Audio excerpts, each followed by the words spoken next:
I was 28 when I bought my first house, a little ranch with a white picket fence and a yard big enough for a dog. What I didn't know was that the 6-foot-tall man next door, Mr. Callahan, had already claimed half of it as his own /n/knit started with the fence. I noticed it the day I moved in, leaning slightly into my property. When I checked the survey, sure enough, 3 inches of my lawn were on his side. 3 inches.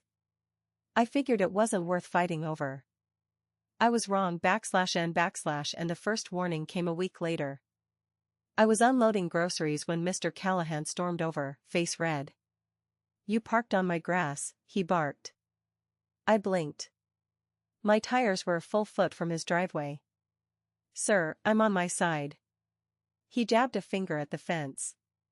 "That's my line. You're trespassing."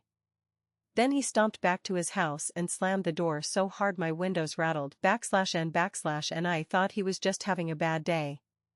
Until the noise started /n/ every morning at 6 a.m., Mr. Callahan would rev his leaf blower directly outside my bedroom window.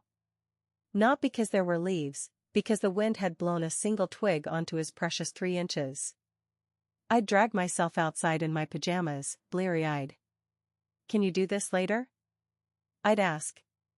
He'd smirk. "HOA says no yard work after 8 p.m. Doesn't say anything about before 8 a.m. /n/ and I called the HOA. They sent a letter. He ignored it. Then he accidentally sprayed weed killer on my side of the fence, killing my rose bushes. When I confronted him, he shrugged. "Must have been the wind." /n/ and that's when I snapped /n/ and I bought a motion-activated sprinkler and aimed it at his driveway. The first time he stepped out to get his mail, he got drenched. He screamed like I'd thrown acid.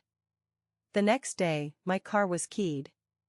Not just scratched, a giant "Stay off my lawn" carved into the driver's side /n/ and I took him to small claims court.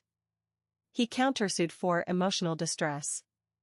The judge took one look at the photos of my car and his sprinkler setup and sighed. "Gentlemen, I'm ordering you both to stay 10 feet away from each other's property lines. And Mr. Callahan, if I hear one more complaint about your leaf blower, I'm fining you." /n/ for a month, it worked. Then, on a quiet Tuesday, I came home to find my fence painted neon orange. Not just the part on his side, the whole thing. Mr. Callahan stood in his yard, arms crossed, grinning like he'd won the lottery /n/ and that night, I did something I never thought I'd do. I knocked on his door /n/ and he answered, smug. "What do you want?" I took a deep breath. "I want to show you something." I led him to my backyard and pointed to the tiny strip of grass we'd been fighting over. "My grandma planted roses here. She died last year.